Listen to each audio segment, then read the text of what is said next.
What was Elizabeth Short's life like? What was Elizabeth Short's life like before she became known as the Black Dahlia?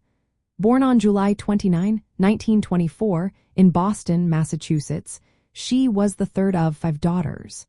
Her early years were filled with instability. Her father left the family when she was just 5 years old. This event marked the beginning of a challenging childhood for Elizabeth. She spent her formative years bouncing between New England and Florida. As a young adult, she moved to California to live with her father.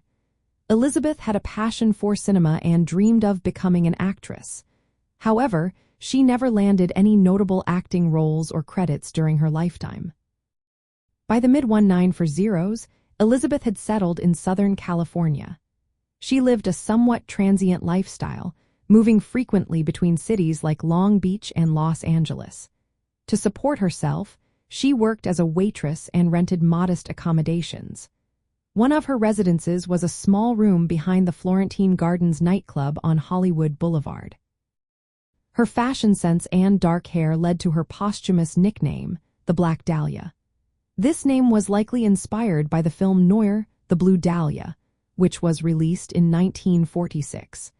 Elizabeth often wore black clothing and adorned her hair with flowers, further contributing to her iconic image.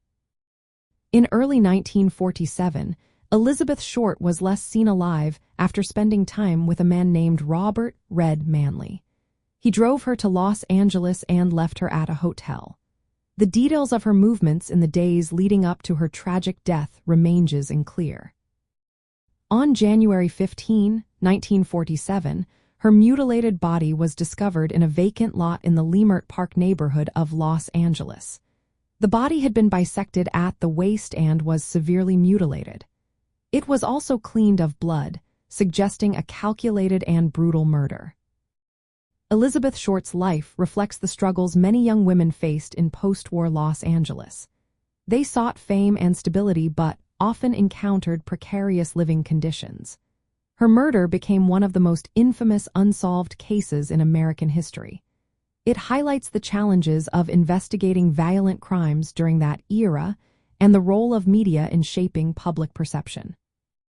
The case of Elizabeth Short remains a critical study in true crime, illustrating the intersection of victimology and forensic limitations of the time.